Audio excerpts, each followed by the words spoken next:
Hello there. Welcome back to another episode of Brave, Bold, and Unfiltered. And I'm here to have that discussion with you. That is brave, bold, and I'm always unfiltered. By the way, before I even get started, I really want to encourage you to subscribe to this YouTube channel or to the podcast if you're listening on a podcast app. If you're watching on YouTube, please comment. I'd really love to be able to have a conversation with you right here where this message is. So we are going through in these last many episodes, we've been going through my book, Burn the Map, and going through chapter by chapter, just giving you, you don't even have to read the book, right? I'm giving you what's in the book. However, I really think it would be great if you had the book because you could refer back. We can't just hear a message once. We don't hear a little snippet once and it's all in there. I don't know what statistics are now, but I remember reading that we retain like 10% of what we hear or even read. And I've had people tell me they can tell this is the kind of book they will look at, go back and refer to for a lifetime, which is really such a great compliment. So this is called Turn Setbacks into Strength and Fear into Fuel. That is the subtitle of this book. So the fact of the matter is that life is always going to present us with challenges, period. I don't care who you are. You're not going to get out of this life without challenges. It's just a fact. The journey of a lifetime, this chapter is really all about kind of how the hits keep coming. And for some of us, we've had major hits that just keep coming one after the next while the other ones are still there. I mean, it's not like we get a break from it. In fact, it reminds me of when I was in labor with Sean. And it hit both my two kids' labor was completely different. With Sean, I thought, oh my gosh, he's already 6 days late. I'm at the hospital finally, but now I'm not having any contractions. They're going to send me home. No. And all of a sudden she's prepping the room and I go, well, what's going on? She goes, you're going to have a baby. And I go, really? She goes, oh yeah. It's going to come fast. And I'm thinking, fast? I don't even have any labor pains. Well, let me tell you something. She no sooner said that when my labor pains started. And I had recalled from Jamie that because they were so intense that I would watch the monitor, right? And you could see the little blip would go up as your pain went up, right? And it would kind of level off and then it would drop. And you just wait for the drop, right? Oh my gosh, a few precious seconds where I'm not feeling like I'm dying here. So with Sean, it never dropped. That's when I learned about piggyback labor pains. Yep, one right after the other. Thankfully, it was only 2.5 hours, but it was 2.5 hours of pretty intense pain. And I feel like sometimes that's how life has been, at least for me, like piggyback labor pains, just one after the next. And it is tiring and it does wear you down. It does test your faith. It does test everything you have inside of you. So if we have things in our lives that are not going well, that we can change, we should change it. Why would we not change it if we can? But for a lot of us, we've had things that we couldn't change. Like, for instance, my daughter Jamie's addiction for 15 of her 30 years. There was nothing I could do about it. And I tried. Trust me, I tried. But I really had zero control over it. And it was the most heart-wrenching, awful period of my life. I guess second only to the knock on the door 15 years in that she'd been murdered. And I've had, the challenges that I've had, major life challenges, things they list on major life challenges, I've had most of them condensed, in a period of time. So the only reason I tell you that is that I get it. Whatever you're going through and these things that keep happening, and I don't get exactly your story. And I'm sure some of you have had way worse things happen than me. But the point is that what do we do, right? What do we do when the hits keep coming? The bottom line is there's no quick fix for life's challenges. You can't microwave courage. You cannot, catapult your way through this. You're going to have to work through it. You're going to have to fight. You're going to have to keep choosing courage over and over and over. You're going to have to keep choosing the right attitude over and over and over. And you're going to have to work really hard to even find some joy in the pain, to find some satisfaction, to feel like, wow, I'm really learning something and growing, and be appreciative of it. And so many other chapters in the book, I talked about those types of things. So if you haven't watched or listened, you really should go back to those other episodes and definitely get yourself a copy of Burn the Map. So, You know, I talked about Johnny, and he's Sean's friend, and he's a Black Hawk helicopter pilot. He went to SEER school. You heard me talk about him in other episodes. And so you think that, people sort of do things enough that they get over the fear, right? So if you listened or watched before, you heard me talk about, maybe Sean and I have talked about this in other episodes too, about how Johnny is scared of heights. So this Black Hawk helicopter pilot is terrified of heights. And then he volunteered for airborne school and had to jump out of an airplane. Now it's like, yeah, it's not a big deal. He can jump out of an airplane. But he still has fear. So this fear that he had that I'm going to tell you about wasn't really the fear of heights. It was the fear of the new experience, right? Life changed. And you think after everything he's been through, SEER school, airborne school, Black Hawk helicopter pilot, been in Iraq or Afghanistan, I think it was, not Iraq. He's too young. Afghanistan. That you think that that all of that, he been through that. Yeah, no big deal. He became a commercial airline pilot.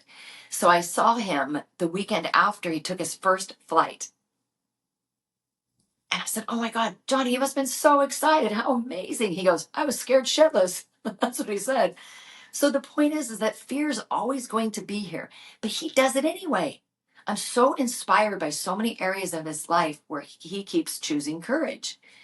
So, we're going through all this stuff. Jamie's trial is 9 years, and we don't have a trial yet.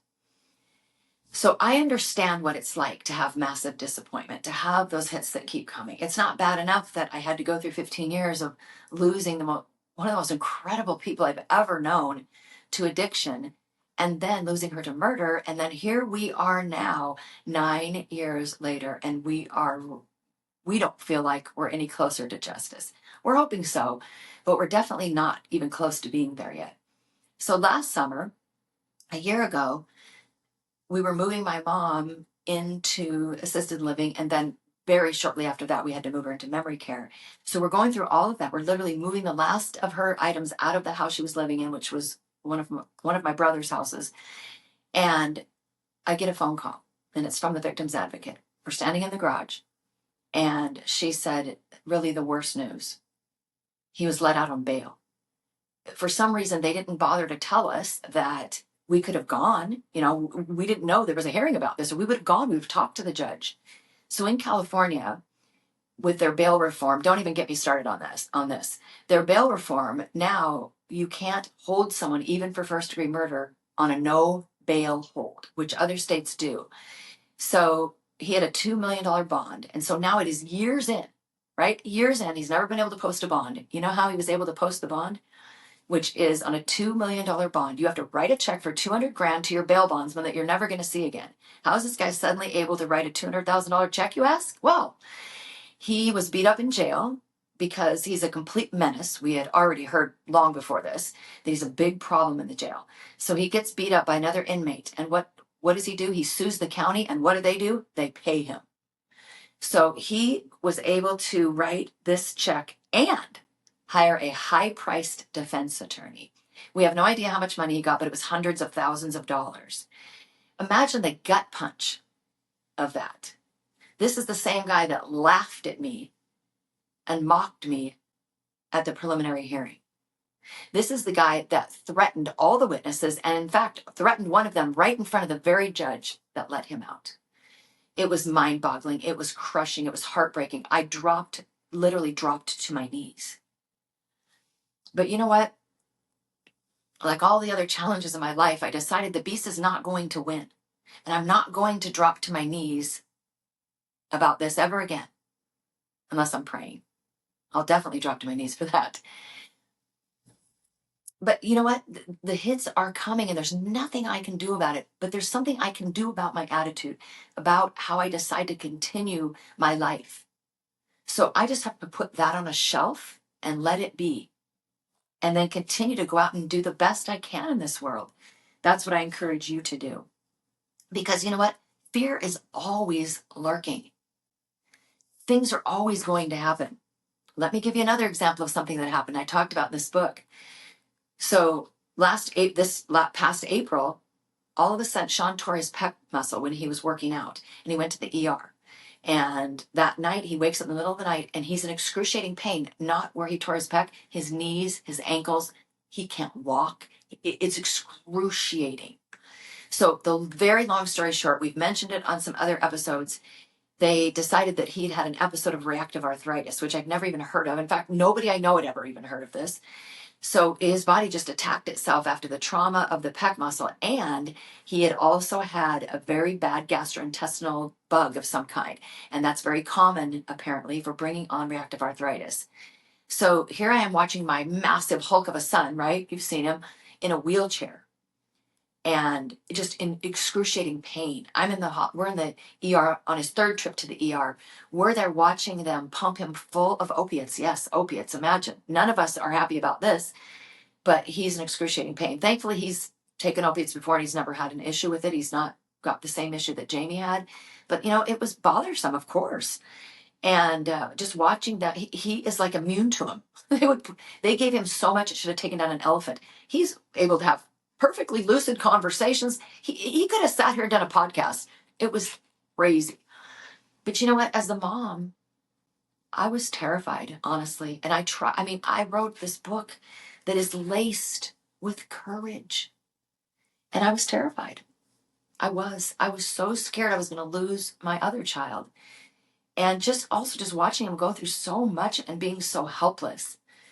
So the bottom line is the hits keep coming, but we all get to decide. And this has been awful for Sean, but I want to read something real quick, little note that he sent to me a couple of months back. So just a couple of months into this, when he was still really struggling, and he's still not out of the woods here.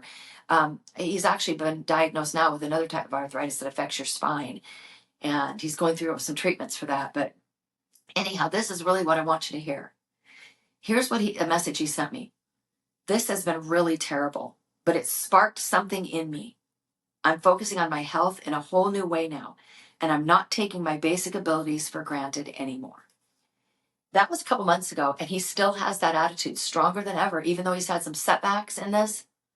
I'm so proud of him for choosing to have that courage, for saying, I'm not going to let the hits take me down. He's had another major life disappointment that I'm not going to talk about because it's between, he and Nikki, his wife, and just not my place to talk about it. But I'm telling you what, my friends, the hits have been coming for my little family for almost 25 years now. So, but I choose not to be a victim. And I want that for you too. Oh, another thing that I got my notes here because, I get going on something and I completely forget what I wanted to talk to you about. So there was supposed to be a hearing. We heard from the district attorney, the deputy district attorney, a couple of months ago saying they thought maybe they would finally schedule the trial in September. So on September 9th, there was supposed to be a hearing and it was supposed to potentially be to schedule the trial. So the day before, I got a call from our victim's advocate, and she said, I have news. It's not good news. It's not bad news. It's news. But please let me tell you the whole thing before you react. What it was is, once again, this DDA has been promoted, and that happened to us before. And the last time it happened, when she was promoted, and we loved her, it was the first time we felt hope with this case. She got promoted, and no one even bothered to tell us. We were not happy. She apologized. It was just not a good situation. So this time, of course, they learned their lesson. They called and told us. They also asked if he could keep our case, if we would agree that he could keep our case. It could delay it, though, because he has training and all this. So now the next hearing won't be until January. This is September now till now we have to wait all the way till January. And I thought, well, a new district attorney has to get up to speed, and then the holidays hit. It'll probably be January anyway. So I said, okay, let's go ahead and just keep him on the case because he's very deep into it. And he's really, and the fact that he wanted to keep the case, he could have just said, move it on. So I appreciated that, but it's another setback. And just so you know, we are not looking forward to a murder trial. It's, next to losing Jamie to murder and all the horrific things we've been through for so many years, it's the thing I'm looking forward to the very least. Because I was at a preliminary hearing where he mocked me and laughed at me, the defendant, where the bailiffs had to come. And where his defense attorney was horrible and said horrible things about Jamie, the victim. And so we know it's going to be a month of torture for us. And we don't have to go. We could say we're not going to go, but we're not choosing that. We are going to go. We're going to be there for Jamie. We are going to represent her. We are going to be courageous. We're going to do what we don't want to do. And since we have to do it, or we've chosen to do it, I should say, we'd rather get it behind us. So yes, it's a disappointment. We're going on the 10th year now. And it's ridiculous. I mean, in other states, this would have been put to bed a long time ago, but it's just not how it works in California. So we have to just do our best, right? To just embrace this journey and all that comes with it, and even the horrific parts of it. But each of us, me, Sean, and Rich, have definitely decided and can see in ourselves and each other so much improvement in who we are as people because of what we've been through. And yes, of course, we'd rather not go through it. But if we're going to go through it, if you're going to go through anything difficult, why not get something good out of it? God would not allow this to happen in your life if there couldn't be some purpose in it, something you can take from it and use for good. One of the other things that you've probably heard me talk about if you've been listening to or watching this podcast for a while is how we've rewired our brains. And that also came from Sean without him realizing it. So on Jamie's angel anniversary or on her birthday, it would just be torture for him. Never easy for me, but I'd been doing this work. So I would say that they were harder on him. He hadn't gotten to where he is now. And so what he decided to do on these days is that he would just take the day off. He would have friends that would take the day off. God bless his friends. And they'd just go do fun things. So yes, it was a way of not thinking about Jamie. He did think about her a little bit, but it was more just like filling the day with joy and happiness instead of sadness and torturing himself. So we moved to Phoenix to be near Sean and Nikki 5 years ago now. We started joining. Obviously, we started joining these festivities. And all of a sudden, one day I said to Sean, oh my gosh, Sean, you don't realize what we've done, what you've done. We have rewired our brains surrounding these days. They're no longer sad. I mean, yeah, they're a little sad, but they're no longer these days we dread for weeks. And we've learned to just have a few tears, but have a lot of joy. And we've even had a couple of the days where we had business things and work things going on. And I said, you know what? I'm fine, Sean. If you're fine, we don't have to do anything special. We have rewired our brains, and you can rewire your brain too. It's just depending on how you decide to think about things. So, oh, I wanted to tell you something else that's in this chapter. I don't know what you're going to think about this, and I think we've even said it on another episode, but I love to laugh, and I think laughter has saved me a lot. And I think sometimes we think we're not supposed to laugh when something terrible is going on in our lives. And if that were the case for me, I wouldn't have laughed for 25 years now, or whatever it is. I mean, I think we need to laugh even more when we're going through difficult times. But sometimes, these kind of senses of humor that we have in my family, they might seem inappropriate. But Sean and I were talking one day, and I just happened to mention, like he didn't already know. I don't remember why I said it, but I said, it is so weird that she was shot the first time when she was 18, when in August, and then she was murdered in August. It's so weird. Without missing a beat, Sean goes, man, August was a bad month for Jamie. And we both laughed hysterically. And the thing about it is, whether or not you think that's funny, Jamie would laugh too. I really think that you need to find more laughter in your life if you haven't already. If you're going through difficult times, if those hits keep coming, if you're on this journey of a lifetime, as I call it, find more laughter in your life. Get around funny people. Watch a comedy show. Do something to lighten the load. Life is tough enough. And so I mentioned earlier, that it's about the climb. It's not always about the destination. It's not about, when I get relief from this thing, when we get through this hardship, when this situation settles out. Don't miss the journey. There's so much about the journey that you can not just learn from, but that you can embrace, that you can even light, no matter how many times your map burns. Do not allow life to take you down, because your story matters. There is so much value in everything you have been through. No matter how many hits life throws at you, you take those hits, you turn them into something good in your own life, and then you give back to the world.